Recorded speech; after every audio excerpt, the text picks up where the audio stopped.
Wangling was an unattractive, repulsive, insignificant, isolated failure who harnessed divine powers to control time and space, even stepping out of his mother's womb at birth. Nevertheless, his sole passion was ramen noodles.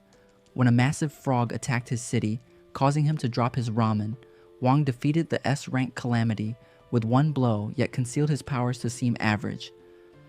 On his first day of school, 2 senior students mocked him for having the lowest force value and demanded all the money he had. Out of nowhere, a fiery streak knocked the bullies down, and the school's most popular girl, Sun Rong, descended, scaring them off. Once they fled, she told Wang she'd always protect him. Later that day, the principal gathered everyone to announce the entrance exam, which would determine their spirit force power. The top scorers would earn a place in the elite class. The first student, an unattractive guy named Kei Shuin, stepped forward and was immediately terrified when he saw the giant frog spirit in front of him, an incarnation of the frog Wang had defeated years ago. When Kei Shuin threw a punch, it became clear he wasn't protagonist material. One by one, other students attempted to defeat the frog, but were swiftly knocked back until Chen Chao stepped up. He unleashed his latent power and scored over 900, securing his spot in the elite class. When it was Sun Rong's turn, she rushed at the frog and managed to punch it away, achieving a record-breaking score of over 2,000. Finally, it was Wang's turn. He intended to keep his true power hidden to appear ordinary, but the moment he stepped into the arena, the frog recognized him. Flashbacks of their past encounter and Wang's overwhelming strength flooded the frog's mind. It panicked, but Wang calmly walked toward it. The mere wind generated by his movements knocked the frog unconscious. Pretending to struggle, Wang approached it, but the frog feigned being defeated to avoid more pain. Wang's score was so high, it couldn't be displayed on the screen. The examiner praised him and welcomed him to the elite class. During their first class, the teacher introduced the concept of summoning spirits from other dimensions using force levels. Chen Chao, eager to show off, demonstrated his abilities while others teased him. Sun summoned a stray dog and wondered how much force was needed to summon a proper spirit beast. The teacher noticed Wang sitting quietly in the corner and encouraged him to participate. However, when Wang attempted to summon, an enormous explosion occurred, and the frog spirit from the exam reappeared. Horrified to see Wang again, to protect the class, the teacher transformed Sun's dog into a puppy and used it to distract the frog. Sun playfully asked Wang if he liked peanut butter, but Wang, knowing where this was heading, tried to sneak out of class. Wang had always been alone, even from birth. When his father anxiously awaited his arrival, the nurse emerged from the delivery room in tears after an explosion. To everyone's shock, Wang wasn't dead. He walked out of his mother's womb like an absolute legend.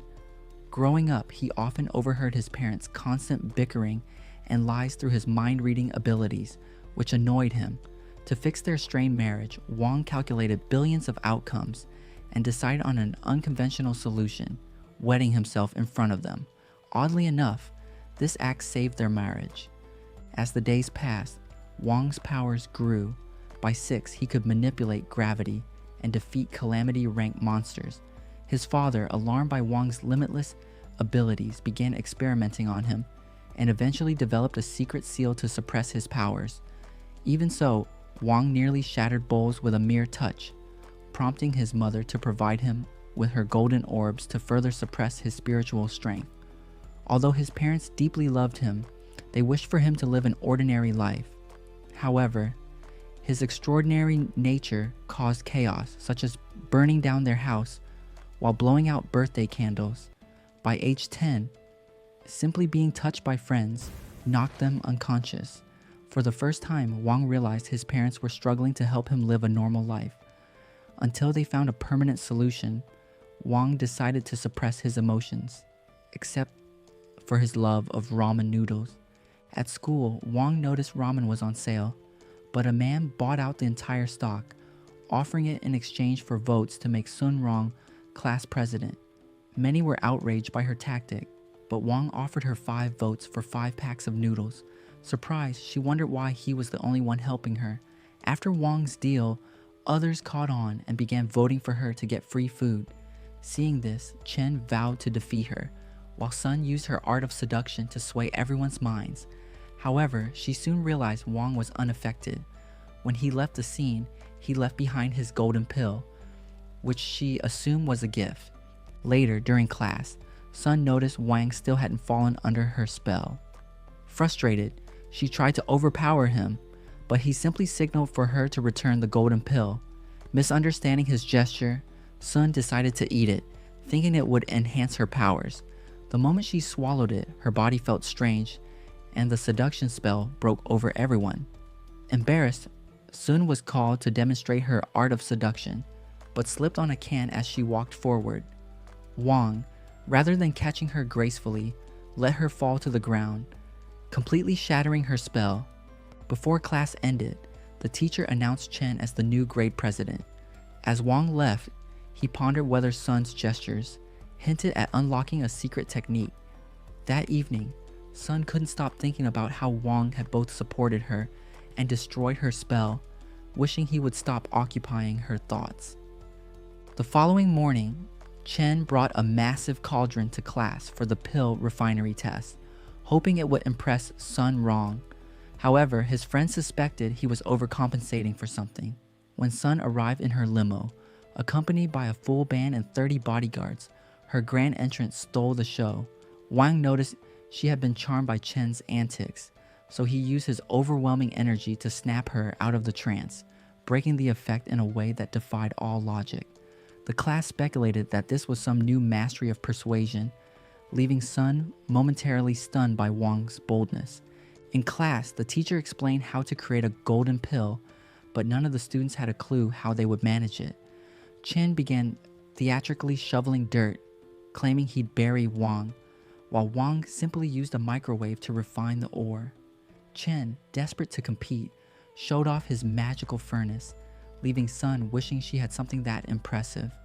However, when she gave attention to another student, Chen's emotions boiled over, causing his cauldron to explode in his face. Embarrassed, he ran off in tears, lamenting both his failed attempt to impress Sun and the thought of his father punishing him for destroying a treasure family heirloom. While the teacher set a 7-hour timer for the refining process, chaos ensued. Wang's mischievous dog tried to eat another student's cauldron, prompting a chase. Amidst the confusion, Chen's frog spirit leaped out of the window, but it was all a diversion to lure its pursuers away. When Chen turned around, Wang was right behind him, forcing him to beg for mercy. Meanwhile, Chen's inner turmoil reached a breaking point. Seeing Sun gravitate toward Wang, he was consumed by self-loathing and the desire to eliminate his perceived rival. At the same time, another student, Hu, confronted Wang, accusing him of trying to steal his cauldron. Hu aimed his weapon at Wang, who dodged the attack, causing Hu's poisonous concoction to spill everywhere, some of which Chen accidentally ingested. Realizing the severity of the situation, they dragged Chen back to the classroom, desperate to save him. Hu pleaded with Wang to create an antidote, so they gathered ingredients and set the cauldron on a 4-hour timer. Unfortunately, their instructor was set to return in 2 hours, leaving them pressed for time. Adding to the chaos, Froggy returned and tried to eat the cauldron again. This time, Hu unleashed his magic to subdue Froggy, only to discover that Froggy's flames had sped up the refining process. The group decided to use Froggy's timeline, manipulating powers to their advantage, even though Froggy warned that such powers could destroy the world. They pushed forward, ultimately testing the antidote on Wang's dog. After confirming it worked, they gave the pill to Chen just as the instructor returned to inspect their progress. Hu tried to stall the teacher, but she stormed into the room, ready to see the results. To everyone's surprise, she found a perfectly refined orb in Hu's furnace. It turned out Wang had secretly sacrificed his own pill to ensure Hu passed, leaving Hu overwhelmed with gratitude. However, in reality, the orb had accidentally been refined while cleaning the furnace earlier, meaning Wang's microwave was as ineffective as ever. When Chen woke up, he found his furnace repaired, and Hu telling him to thank Wang for his efforts. Touched by Wang's supposed kindness, Chen's attitude softened, sparking an unexpected bromance between the two. The next day, as school ended, Wang, maintaining his usual stoic expression, gave an indifferent response. At the same time, assassins lying in wait aimed their rifles at Sun. The moment they fired, Wang deflected the bullets with a mere glance, sending them back toward the shooters. Startled, the snipers retreated under orders from their leader. How had someone like Wang managed to snag a date? That things were about to get interesting. The principal, introducing himself as Ju, revealed he had once witnessed Wang's battle with Froggy and begged to become his disciple. Wang, unimpressed, used his magic to erase half of Ju's memories and left. That night, Froggy informed Wang about the assassin's movements. With her army of attendants, he wished he could vanish into thin air, but his parents, excited their son had brought a girl home, insisted he go on the date. Despite their usual reluctance, they practically pushed him out the door, even reminding him to bring protection. His father, confused, questioned how Wang was even born when he always used protection, but his mother waved it off. As Wang climbed into Sun's extravagant car, she told him he could do anything he wanted in the back, a statement he chose to ignore. They drove toward their destination. She confessed it was her first time visiting, which Wang found ironic, considering her wealth. Upon arriving, Sun dismissed the guards. However, moments later, the assassins neutralized the guards and infiltrated the carnival. Despite everything, Sun remained blissfully unaware of the ongoing danger. As the night progressed, Ju, watching from afar, called for reinforcements to aid his master. As the Ferris wheel ascended, the fireworks illuminated the night, creating a serene atmosphere. Forced to sit close together, Sun pleaded for Wang's safety, calling him her friend. Moved by her words, Wang stood up, his eyes gleaming with determination. Using his immense power, he launched one assassin off the Ferris wheel and summoned a fiery phoenix to eliminate the rest. Sun, stunned by the display, began to cry, overwhelmed by the danger they face. Wang, in a rare moment of vulnerability, asked her to keep everything a secret. Instead of erasing her memories completely, dreamlike recollection of the night, it was the first time Wang had ever wanted someone to understand his true self. A new bond began to form between them. For Wang, it marked the start of an unexpected relationship, one that held the promise of change amidst the chaos of their lives. The following day at school, the teacher informed Sun that the hitmen who had attacked her in the park were still alive and were preparing a new plan. However, Sun admitted she had no memory of the incident. At that moment, Ju arrived, boasting that he had personally eliminated the assassins the previous night. What Ju didn't know was that Wang had cast a spell on him after they returned from the Ferris wheel, making Ju believe he had defeated the hitmen himself. Ju then produced a letter revealing that assassins were planning to invade the school to capture Sun. Acting swiftly, he snapped his fingers, sealing the school gates and ordering soldiers to barricade the premises. Despite the heightened security, chaos soon unfolded. Inside the schoolyard, a golden-faced ninja named Shu Feng emerged from underground. Armed with unconventional weapons, he knocked out a security guard using a rubber chicken, then incapacitated another with sheer force. Shu Feng continued his rampage, pulling guards into bushes and leaving a pile of unconscious bodies in the hallways. His actions caught the attention of a second ninja, Xu Ying, who arrived and sent several guards flying out of a window. As Xu Ying caused destruction, the teacher intercepted him. When Xu Ying launched a barrage of weapons, the teacher easily dodged and crushed a spiked ball with his hand, mocking Xu Ying's incompetence. Determined to prove himself, Xu Ying cast a toxic burst spell to create a distraction and tried to escape. However, as he fled, he bumped into a door just as Wang casually exited an office, ignoring the chaos. Meanwhile, another ninja, Xu Feng, had taken out a group of security guards and was preparing to leave the scene. His escape was interrupted by Froggy, who stood in his path. Initially thinking Froggy harmless, Xu Feng tried to play with it, only for Froggy to bite his hand and drain his spiritual energy.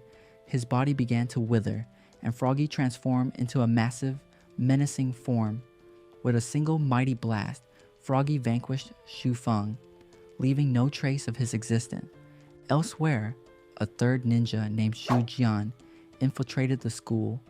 Cloaked in invisibility, he believed he was undetectable as he gathered a powerful force to destroy the premises. However, Wang, heading outside to claim a free delivery pack of noodles, spotted him immediately. Wang calmly addressed Shu Jian, telling him he could see him as clearly as the sun. Shocked, Shu Jian tried to downplay his presence, but Wang dismissed him as a useless loser and even insulted his appearance. Humiliated, Shu Jian unleashed a massive spell, summoning a hammer charged with immense power. He raised it high and attempted to strike Wang. To his dismay, the hammer shattered upon contact. Realizing his own weakness, Shu Jian broke down in tears. Wang, unfazed, grabbed the defeated ninja and began pulling him away. Ju hurried to Wang's side, vowing not to forget his efforts this time. However, Wang cast a new spell on him, implanting the memory that Ju had personally defeated Shu Jian. By the time Wang's friends arrived, he feigned illness, clutching his noodle pack. Ju, eager to maintain his perceived heroism, announced that Wang had been wounded in the attack and needed immediate treatment. Throughout the following week, Wang pretended to be sick, staying in bed all day to avoid school. His laziness was unmatched. When his friends came to check on him, Sun attempted to give him a massive injection, which made him jump out of bed and claim he was suddenly recovered. Soon after, they all sat together and decided to take their spiritual power test to measure their abilities. Chen volunteered to go first.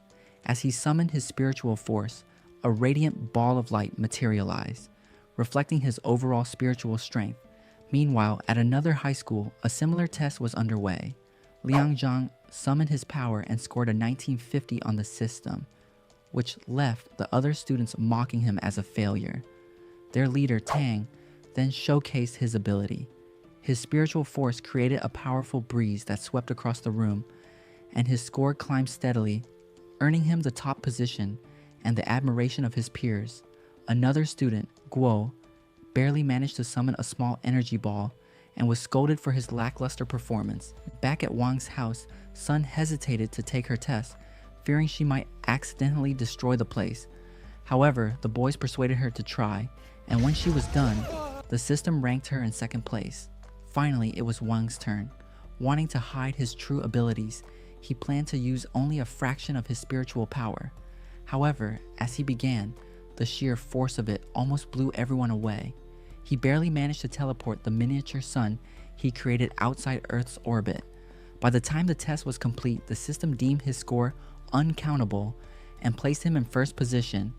At the rival school, the students noticed Wang's impossible score on the leaderboard. They assumed the system was malfunctioning, as they couldn't believe anyone could achieve such a result. As Wang's friends left, he overheard Guo muttering about hacking the system to boost his own low score. That night, Guo attempted to hack into the system. Summoning a password formation scroll, he cast spells across the room, hoping to uncover the password. Frustrated by his lack of progress, he threw his book aside. Wang then casually told him the password was simply 8 stars. To Guo's astonishment, it worked, and he managed to log in. Meanwhile, at the opposing school, Tang and another student were also hacking the system to investigate Wang's score. However, they couldn't access his data and noticed a new hacker in the system. Guo saw Tang's name in second place and remembered how he had been bullied by him years ago. Just as the system's alarm sounded, Tang and his accomplice tried to exit, undetected. A group of students entered the room and noticed Tang's name had been altered on the leaderboard. Mistakenly believing Tang had tampered with the system himself, they called him a worthless loser. Tang's humiliation was complete, and Wang's unparalleled abilities remained shrouded in mystery. A few weeks later, the teacher informed the instructor that he planned to send Wang and his friends to represent their school in a sword competition against the rival school.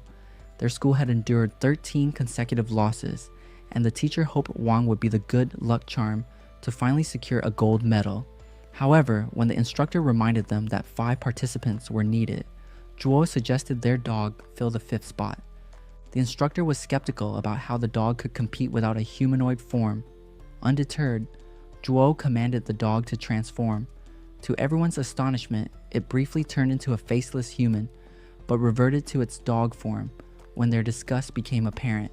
Despite the transformation, the instructor still doubted the dog could qualify, as it hadn't taken the spiritual force test. Determined to prove its worth, Zhuo strapped an armband on the dog and promised to release the frog spirit if it won. Motivated, the beast scored an incredible 5,000 points, placing second on the leaderboard. That evening, after saying goodbye to Sun, the boys headed home.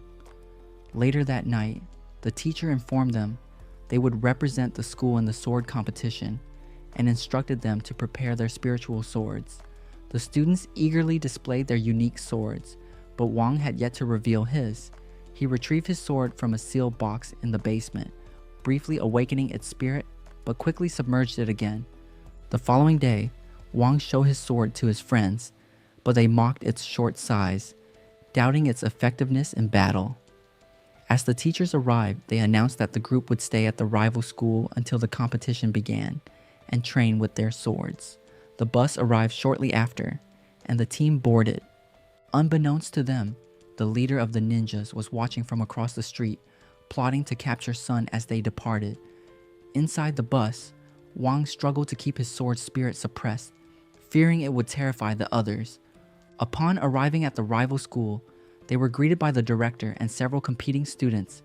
However, tension immediately rose as Z, the director, ignored the instructor, her mortal enemy, and instead warmly welcomed Sun. When the instructor insulted Z's students, calling them twisted little trash, Z retaliated. She directed a beam of light toward Wang, intending to test his abilities. Wang collapsed to the ground, pretending to be hurt, but his sword spirit emerged, warning him of his amulet. Before Wang could react, the amulet detonated into an enormous fiery blast, sending flames high into the sky and unleashing ferocious winds that scorched the area. The explosion left Wang weakened.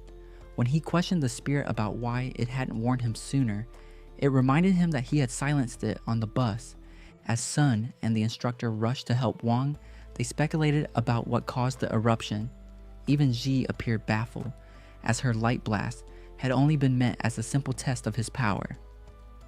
After Wang was carried into the school, Sun Rong tried to follow him, but Tong Jingze blocked her path. He asked if she remembered his face, but Sun replied that he was too ugly and repulsive to remember.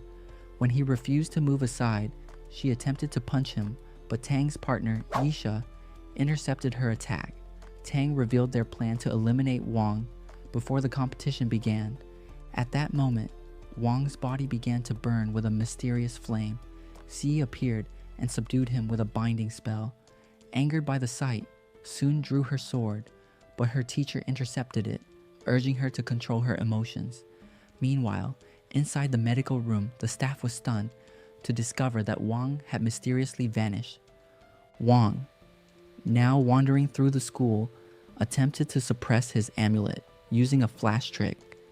Fearing his powers might erupt uncontrollably, he called his father to inform him that the power seal was breaking. His father immediately prepared himself and set off on his light sword. As Wang continued to find his way out, his friends arrived at the school gym. Z greeted them and explained the rules of the sword competition, noting that the team with the highest score would win. When Guo mocked Z's team for being one member short, a sudden wave surged toward them, nearly soaking their clothes. A mysterious figure appeared in a flash, whisking towards Sun and offering her a rose. Sun dismissed the rose, calling it as ugly as his face. The figure, Bufeng, revealed that Xie had hired him to crush their team, but offered to switch sides in exchange for a one-night stand with Chen. Infuriated by the proposition, Chen attempted to punch Bufeng, but Bufeng easily overpowered him, knocking him to the ground like a rag doll. Determined, Chen rose from the smoke with a fiery aura, charging at Bufeng again. Bufeng dodged effortlessly, causing Chen's hand to vanish before tossing him aside. As Chen lay defeated, Wang intervened, catching him Chen was surprised to see his hand had been restored. Feeling reinvigorated, Chen attacked again, but Wang merely walked away, unfazed. Later, as they returned to the school, Wang revealed his goal, finding some limited crispy noodles, his favorite treat. Meanwhile, Zhang Luan, leader of the assassins, spied on them, waiting for the right moment to strike. Bufeng encountered her and demanded to know who she was. Claiming to be part of the cleaning department, she earned Bufeng's skepticism, though he also found her captivating. Flirting, Bufeng offered her roses, which she promptly smacked away, calling him a broy, unworthy of attention. Enraged, Bufeng insulted her, but she struck him with an invisible punch, leaving him humiliated. Rising with dark energy, Bufeng attempted to overwhelm her, but she effortlessly neutralized his power. At the same time, Wang returned with his crispy noodles and stumbled upon Liu Ying, who seemed ready to annihilate Bufeng. Before anyone realized it, Liu Ying captured Bufeng and bound him with immortal ropes, tossing him aside with a smirk. As an older man appeared beside her, she pondered whether throwing Wang off the roof might be a quicker solution. However, the man began dragging Bufeng away instead. Meanwhile, Wang's amulet struggled against his chain, and his sword spirit warned him of impending destruction as lightning crackled across the sky and fierce winds shook the trees. Wang remained unconscious until the spirit screamed about free noodles being served inside the school. This woke Wang instantly. The old man, noticing this, handed Luan a strand of Bufeng's hair, which she needed for a disguise spell to infiltrate the school. Inside the school, Z and the instructor bickered over whose face was uglier. Suddenly, Bufeng entered the office, claiming Wang had been abducted. However, this was Lu Yan in disguise, using the spell crafted from Bufeng's hair. On the rooftop, the real Bufeng begged for release, offering to join the faction. The old man dismissed him as too moronic and cast a piercing light at the ground to silence his insolence. Bufeng, terrified, realized the old man was a powerful spiritual infant who could eliminate him effortlessly. Meanwhile, fake Bufeng continued spinning his fabricated escape story, explaining how Wang had been dragged away by Liu Ying. Hearing this, Zhou revealed that Liu Ying was the leader of the Shadow faction, tasked with eliminating Sun Rong under Tang's orders. Yisha scanned for spiritual forces and located the intruders. However, before she could act, Sun's security team bundled her away to prioritize Sun's safety. The head of security emphasized that her survival was crucial to their roles. Sun, however, had no intention of staying idle. She knocked out the security team, declaring that Wang was the love of her life, and she couldn't abandon him no matter the cost. She dismissed concerns about Liu Ying, stating she only cared about reuniting with Wang and had even begun dreaming of their wedding. Back on the rooftop, Bufeng screamed for help as the old man prepared to finish him off. A powerful stomp shook the building, knocking Bufeng unconscious. Meanwhile, Sun and her security team charged toward the rooftop on light swords, dodging blasts and retaliating against incoming attacks. One of the guards attempted to unleash magic, but was incinerated. As Sun drew closer, the old man summoned a circle of light, calling forth an army of yellow knights. Sun retaliated, casting a beam of light that shattered the circle. Hovering midair with swords encircling her, she slashed through the knights and parried flaming swords. The old man, confident in her impending defeat, unleashed a force that sent Sun plummeting toward the ground. At the same time, Wang regained consciousness, predicting the unfolding chaos. Deciding to act, Wang freed himself but let Zhou take credit for his escape. Support arrived and asked if anyone was missing. Wang lied, keeping Bufeng hidden to ensure his disqualification from the competition. However, the next day, Wang noticed fake Bufeng in line for the competition, realizing his plans had unraveled. As the competition began, students vanished into the crystals, and Wang's father rushed in to fix his seal. Unfortunately, he was too late. Wang had already disappeared. Inside the system world, the opposing team realized that Sun Rong and her group had spread out across the island, aiming to secure the altars before them. However, When they noticed Wang Ling's presence was undetectable, Liang Fei offered to deal with him and rushed into the forest. As Liang sprinted through the woods, Guo Hao appeared and decided to follow, confident he could take him on. Meanwhile, Chen Chao learned from the system that the opposing team had started claiming altars. Determined to catch up in points, he rushed toward his assigned altar. Before reaching it, a sharp wind cut his face, scattering leaves all around him. By the time he arrived at the altar, he found Yisha there, claiming it for herself. Ready for battle, Chen challenged her to give her best shot. Before he realized it, he was trapped in a magical web, forced to punch himself and smash into the ground under her spell. At the same time, the fake Bufeng dodged a beast and summoned lightning, striking the creature. When his spiritual force ran low, he barely escaped, deciding to retreat before losing all his power. Elsewhere, Liang found Wang Ling lying on the ground and thought it would be easy to claim the altar. However, Wang managed to stand, prompting Liang to draw his sword, ready to strike. As a spell flew toward Liang, he deflected it, only to see Guo Hao standing before him. Determined to fight, Liang attacked, and the two clashed swords in a fierce battle. Meanwhile, Sun Rong attempted to claim an altar. Realizing her team was falling behind, she evaded an incoming sword and threw her own, transforming it into a sword spirit. Tang Jingze appeared, accompanied by his own spirit, and tried to persuade Sun to abandon her team. Unfazed, Sun fired a blast at him and sent her spirit forward. As she rose like a water dragon, Tang's spirit countered her attack, reforming instantly. Sun then realized the opposing team had claimed another altar. Wondering how Tang could monitor the entire island, she learned they had hacked the system before the competition, giving them an advantage. Sun also discovered that Chen Chao had been defeated and his altar taken. Dissolving her spirit back into her sword, she prepared to attack Tang, but found he had unleashed snow powers, freezing the waters around her. With time running out, Sun charged at Tang, shattering the ice. However, Tang's spirit summoned a powerful wind to blow her back. She retaliated by throwing her kunai and charging into a sword fight. They battled fiercely, flipping and leaping over the icy terrain and onto a nearby bridge. Suddenly, the ice around them exploded, and fake Bufeng appeared, summoning a dark orb to eliminate Sun. A powerful wind swept across the island, signaling the presence of a greater enemy, but Sun used the distraction to escape. Seeing no other challengers, Tang prepared to claim the altar. However, when he checked the scoreboard, he realized Sun's team was reclaiming altars. Earlier, Guo Hao and Liang Fei, exhausted from their battle, had reached their limits. Liang mocked Wang for being useless and kicked him aside.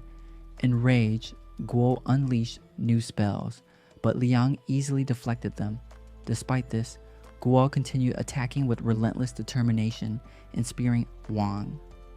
Suddenly, Wang's powers began to surge, and the beast rushed toward him to absorb his energy and restore its strength. Wang had anticipated this, using the beast to consume his negative energy. His powers exploded, merging with the beast. Liang laughed at him, calling him a loser, but Wang flicked his finger, shattering Liang's sword. With a single touch, Wang sent Liang flying into the sky. With Liang gone, Wang reclaimed the altar. Soon he reached another altar and found Chen unconscious. After waking him up, Chen mistook Wang for an enemy and prepared to fight, but Wang ignored him and claimed the altar. As Chen celebrated, the system announced the opposing team had retaken an altar. Realizing their only chance at victory was to secure all the altars simultaneously, Wang activated his powers, ready to move at lightning speed. However, Sun contacted him through a device, informing him that Guo Hao had abandoned his post after being ambushed by two opponents. Chen wondered why Guo Hao hadn't fought back, but Guo brushed it off, calling himself a useless fatso with no place on the battlefield. Sun Rong reminded the group that their only chance of winning was to seize all the altars simultaneously and hold them for a few seconds to secure victory. Determined, Sun and Guo headed toward a new altar, with Sun acting as a skateboard and launching Guo toward the cave entrance. Once inside, Guo began teasing his opponent, mocking him by saying his father was a disgrace. Meanwhile, Sun tried sneaking toward the altar, but the opponent, realizing it was a distraction, rushed to secure it.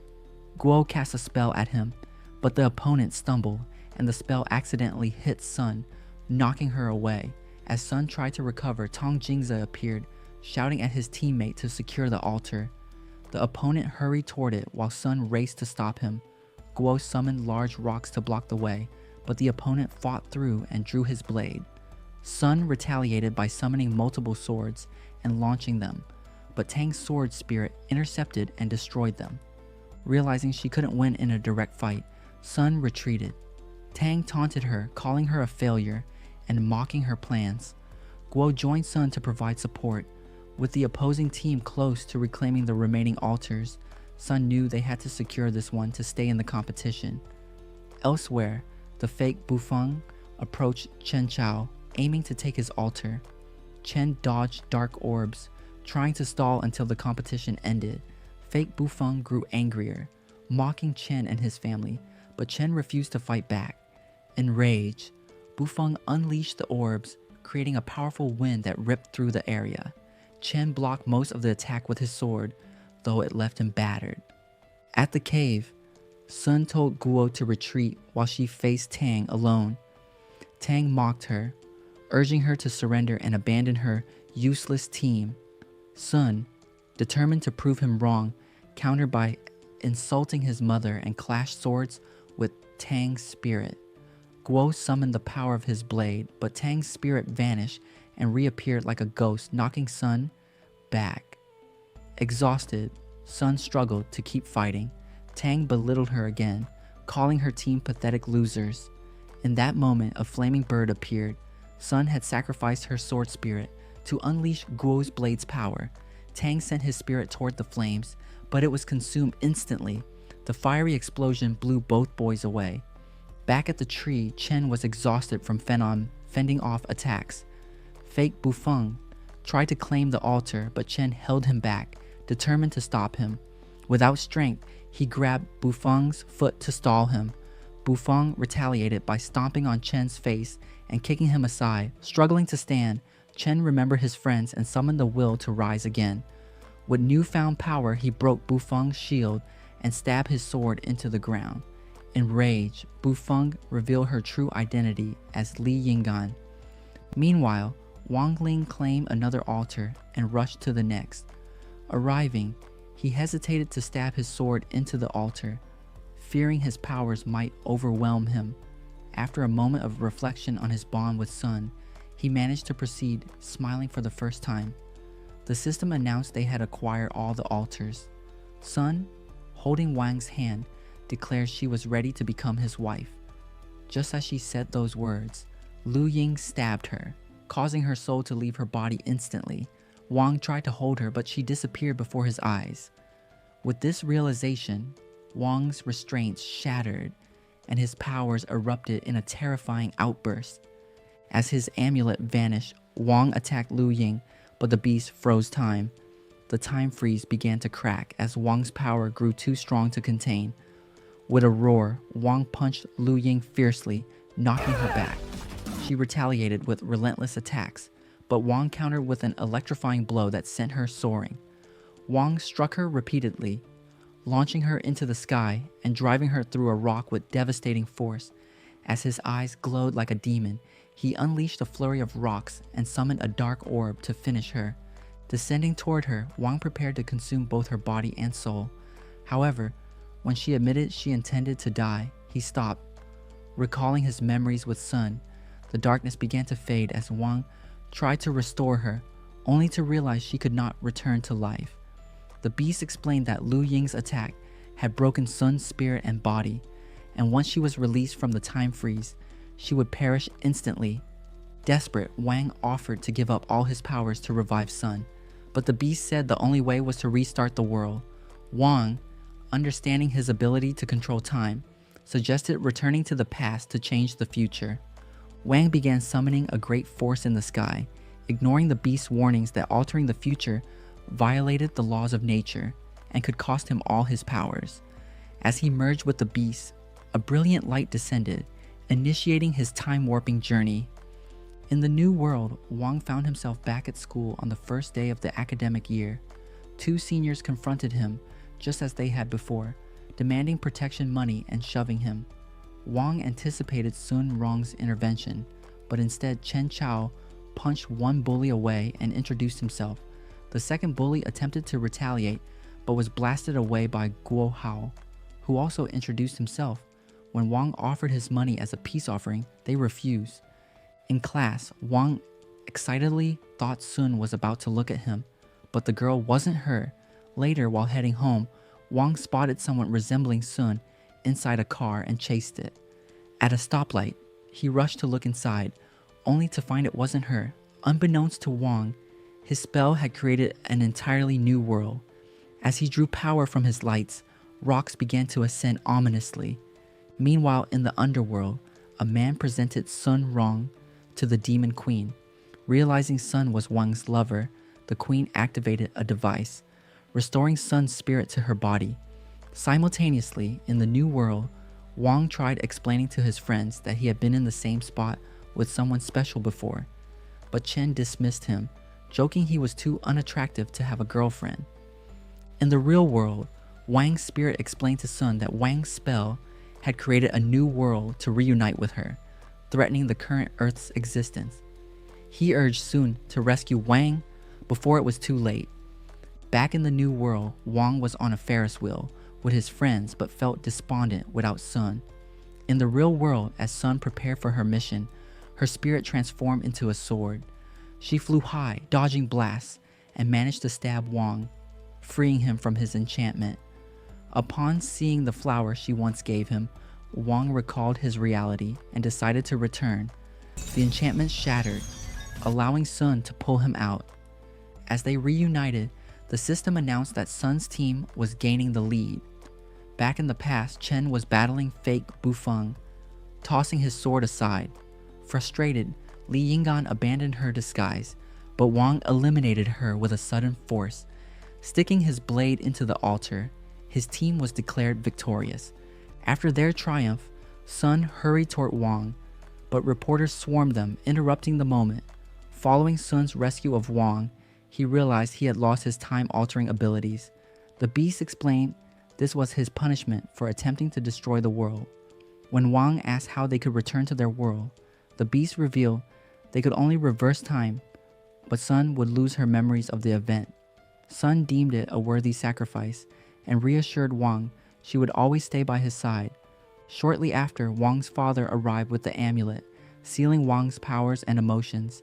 The next day, Wang withdrew into silence, feeling miserable once more. When the instructor announced another spiritual force test, warning that anyone not at the intermediate phase would be expelled from the elite class, Sun grew concerned. Fearing Wang's failure, she urged him to release all his energy into her to help him pass. Meanwhile, Chen plotted to end his life, but Wang chose to conserve his strength and vanished from class. In the restroom, Guo suggested creating foundation pills to enhance their spiritual energy. Afraid of failing like his father, Guo begged Wang for support, and Wang reluctantly agreed. Before the test began, the instructor demonstrated his spiritual energy by summoning dark clouds and unleashing a powerful thunderbolt, spreading wind across the field. The first student was struck and scorched, alarming Sun, who feared Wang would meet the same fate. Elsewhere, Guo was secretly crafting foundation pills when he panicked. Noticing the instructor approaching, Wang drenched Guo with water and they pretended to dry wet clothes when confronted. The instructor, suspicious, approached the furnace but found stinky socks inside. Deciding not to investigate further, alone again, Wang asked Guo about the pills. Guo revealed he had swallowed them. The pills began digesting, causing Guo's powers to spiral out of control, inflating him like a balloon. Wang struck him to deflate him, sending Guo flying across the room. When Guo awoke, he was summoned for the test. Hurrying to the field, he discovered the pill's effects had worn off. Nonetheless, he unleashed his spiritual energy, drawing a powerful lightning bolt that he managed to withstand. Finally, it was Wang's turn. The instructor, skeptical, handed Wang a helmet, expecting him to fail. But as Wang summoned his power, a massive cloud stretched across the yard, and a thunderbolt descended upon him. As the cloud began to stretch over the city, a terrible wind blew everything in sight. With the city about to be destroyed, the instructor tried pulling the plug on the device, but the lights began flashing around the city, and the spiritual force in the universe continued to dwindle. The students joined the instructor to pull the plug. Wang decided to throw his sword towards Sun, and when she caught it, they appeared inside a new world. He told her to destroy the system with his sword. She cut the wire with a swing, and a lion tore through the field, destroying the ground and parting the sea in an instant. Wang appeared unscathed. The instructor left his floodgate open, wondering if Wang was from a different planet. However, no one realized that the force from his sword had opened a crack in space, leading into the hell dimension, where all the beasts waited for this moment. A few weeks later, inside the class, the instructor introduced a new student, saying she had been promoted to the elite class for passing the spiritual energy test. Wang realized that he had met her in the other world he created for Sun, and began to wonder if both worlds were starting to collide. After class, the boys came across a mysterious girl in the hallway. Hoping to discover who she was, they decided to follow her, but when they arrived in a private room, they realized she had mysteriously vanished. They decided to snoop around, hoping to discover her whereabouts. However, when Wang told them that someone was heading towards the room, they decided to hide. Soon, the new girl, Lin, entered the room, hoping for some alone time. When she tried taking off her plot armor, Guo and Chen revealed themselves to her. They tried explaining that they had lost their way, but the girl called them a pair of ugly, disgusting weirdos. She flung her broom at a statue, and it began to spin. The floor opened up and they fell into the hole. Realizing they were hopeless without Wang, they decided to follow them inside. Meanwhile, in the abyss, the mysterious girl, Liu Yui, appeared before her sister, Liu Ying. Delighted to see her, Liu Ying told her to set her free immediately, but Liu Yui said she had come to eliminate her. As she drew her magical bow, she told Liu Ying that annihilating her was her punishment for failing to end Sun. She fired a warning shot that bruised her face. Just then, Wang and the others began falling towards the bottom. Wang apologized for interrupting their conversation. Before they turned into pancakes, Wang summoned a hole in the ground, leading into a secret chamber. As they looked around, they spotted a photo of a lady and realized that it was Liu Yu. At the same time, in the abyss, Liu Yu accused Liu Ying of stealing her position as the leader of the Shadow faction 10 years ago, when the demon frog had invaded the city. She was unluckily blown out of her plane and drawn into the portal, where she was forced to work as a secretary for the demon lord. She accused Liu Ying of attacking her plane in hopes of stealing her position and separating her from her lover. She said that ending her would be a fitting reward for her betrayal. As she fired an arrow, the instructor appeared to save Liu Ying. He told Liu Yu that Liu Ying never attacked her plane because 10 years ago, when the mystical portal opened over the city and the demon frog began to consume everyone's spiritual force, Wang appeared to vanquish it with a blast. This blast had torn Liu Yu's plane open, but before it crashed, Wang had saved her with his powers. However, Liu Yue was unluckily blown away from her lover and into the portal. Realizing the instructor was her past lover, Liu Yu told him she had missed him and desired to remain by his side forever. He told her he had waited for her ever since she vanished and hoped to develop a plot with her all through the night.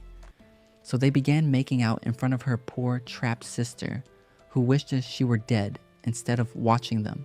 Meanwhile, in the chamber, Wang and the others realized the place belonged to their instructor, who had been searching for the love of his life and hoped to be reunited with her forever. A few days later, Wang and his friends arrived at a sword shop, hoping to buy a new sword. They came across Lin, who told them she worked in the shop and was responsible for maintaining the swords. As they watched her, Sun asked if she was an orphan. Lin explained that she grew up alone and only had her sword spirit as a companion. When she turned 8, her sword spirit grew tired of seeing her face and decided to take a break. However, Lin was hoping to see it again and had taken up the duty of maintaining swords ever since. When they wondered why she hadn't bought a new sword, Lin told them she couldn't afford one because she spent all her money on crypto. Just then, Tang appeared with his minions and called her the most useless servant in the world. When Guo asked if they wished to get their butts kicked again, Tang told him they merely intended to maintain their swords and commanded his minion to hand it over. Overwhelmed by the number of swords, Sun tried hiring Lin for the entire day, but Lin was afraid of losing her job since no one would feed her if she were fired. She accepted the task to maintain the swords. As the group began to leave, Sun suggested they buy Lin a new sword, but Guo thought she would be too ashamed to accept it. Wang suggested they forge her a new one. That night, they decided to hide inside the store until it closed. Once they realized they were alone, Wang showed them his design for the blade. They began running spiritual items through the system, and when they were done, they threw them into the furnace and waited for the sword to cook. The next day, the group gathered, and Sun decided to give Lin the new sword. Chen said it was their gift to her. Pleased with the gift, Lin told them it was the most special weapon she had ever received. However, Tang appeared and challenged Lin to a duel. Having lost to Wang and his friends in the competition, he hoped to destroy their friend in return. Lin accepted the challenge. As they prepared for the duel, Tang drew his sword and summoned his ice powers, slashing a wood in half. He cast heavy snow towards her, destroying the wood in a flash. But when he tried to end her, she stopped him with her sword. At that instant, they appeared in a mystical dimension, and Tang realized he was inside the solar system. As Lin's sword came to life, it touched Tang's sword and began draining his life force, devouring his soul. But Wang's blade broke his sword, saving him before it was too late. The following day, at school, Sun met Wang while he was trying to eat his usual crispy noodles. She smacked his head as a sign of a secret love message. But Wang was too clueless to realize it and merely watched her leave. That night, Chen and Guo decided to follow him to the school, hoping to help him utilize this perfect opportunity to lose his virginity. But Sun was disappointed that she wouldn't have Wang all to herself. As they walked through the school, Chen told the others that he was a fearless son of a bee, leading the way. However, when he bumped into Lin, he immediately panicked and scurried off in fear. Meanwhile, in the abyss, Liu Ying managed to summon Liu's arrow and directed it to start smashing the chains. Eventually, she tore the seal and continued the onslaught until the chains broke, allowing her to gain her freedom.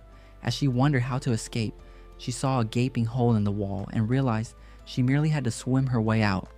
At the same time, Guo and Qin finished their business, but as they wondered if a ghost was making the noises, they heard a sound in the restroom. Guo decided to take a look, and suddenly, water gushed out before him. Chen passed out after soiling himself again.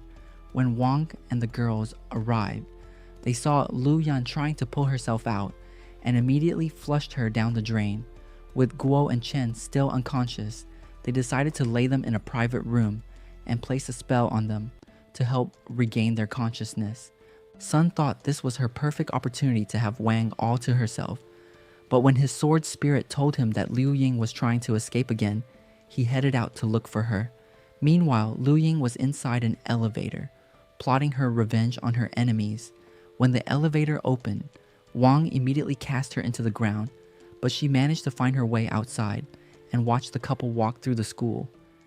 As they stared at a mirror, Sun began telling Wang that the mirror was a mystical portal leading from the human world into a different world, and that it could lead into outer space with the right spell. However, before she could start reading out her love lines, Wang was punched into a wall and Lin appeared before her eyes, having been possessed by a demon. As Sun summoned her sword, Lin bound her with a dark spell and the moon began to turn red. The demon told her she intended to open a portal into the demon world and seal her inside forever. As the moon turned fully red, the portal opened, leading into the demon world. As Lin drew Sun towards the portal, Liu Ying came flying towards them, determined to end it. Luckily, Wang appeared just in time to save her, causing Liu Ying to strike Lin with a deadly blow that knocked the demon into the portal, shattering the mirror. Liu Ying grew angry at her failure, and Wang punched her straight into the wall, silencing her. With peace restored, he decided to look at Sun's gift and was pleased that she was still alive. A few weeks later, Wang and the others arrived at Sun's family home to see her, but noticed that their $1 million farm was starting to waste away. While inside the family cave, Guo asked Sun if her useless father had gambled away their possessions at a casino, but she told him that the loss of spiritual energy in the universe had caused their farm to start withering. She said that without the spiritual energy, they were better off abandoning the farm. As Sun's mother appeared, she told them that the farm was a family inheritance and promised never to surrender their attempts at restoring it.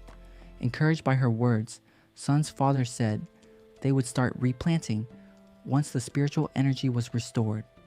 That evening after dinner, Wang asked Sun how they could restore the farm, but she told him that they were better off abandoning it. She explained that the land was beginning to lose its water as the spiritual force vanished, and once it dried up, their entire farm would never be restored again. She thanked him for his offer to help, but told him she would rather take care of her own business. That night, on the train while Wang and the others were returning home, they discovered on the news that Sun's family intended to sell off their farm to Tang's useless family. Sun and Tang were about to sign a blood-borne marriage agreement. Shocked, the group thought Sun's family must have been forced into the agreement, convinced it would lead to their doom. Wang suggested they ruin the agreement before it was completed. The following day, Wang and his friends returned to the family home, ready for battle. They came across Tang's team, who threatened to squash them like plastic cups, but Liang told them they had returned to avenge their defeat in the competition. As Chen charged at him, a blast went up in the forest. Guo rushed forward and tried to finish Jin, but was trapped in Yesha's spell. Before Liang could end Chen, Lin cast her own spell to free him, allowing him to strike back while Guo clashed blades with Tang. Issa wondered how the boys were freed, but Lin began rushing toward her. Meanwhile, Wang was running toward the cave, hoping to arrive before the agreement was signed. Inside the cave, Tang and Sun were ready to seal the agreement. Tang pricked his finger and imprinted it on the paper, telling Sun he was eager to have her as his new wife. When she tried to slit herself, Wang appeared to stop her. He began running off with the love of his life, telling her he had come to rescue her from the agreement and wanted to stay with her forever. But as they flew away from the cave, Sun's father appeared outside, telling her that the agreement was their only solution to save the farm.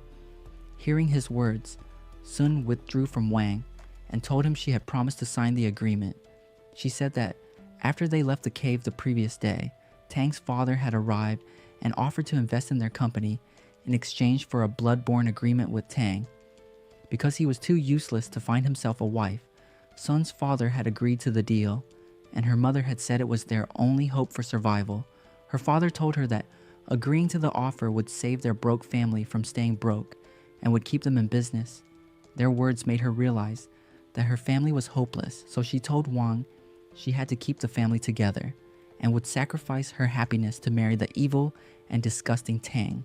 She started returning to the cave. As Wang and the others were leaving, he noticed a mysterious presence inside the lake. Deciding to look inside, he pulled out a giant star worm that had been sucking all the spiritual force around the farm. Determined to impress his crush, Wang tried pulling out the worm while his friends supported him. As the memory of Sun grew stronger in his mind, Wang released a flame inside it, causing it to rise high into the air. At the same time, inside the cave, Sun slit herself and was ready to sign the contract. Suddenly, the worm exploded before their eyes, and water started gushing out of the ground, restoring the farm to life. Tang's father tried persuading Sun to imprint on the agreement, but her security told her that the family's business was starting to boom again, and they realized Tang's father investigation warrant has been issued. Thanks for watching. If you enjoyed the recap, give us a thumbs up and subscribe for more. Share your thoughts in the comments and stay tuned for our next video.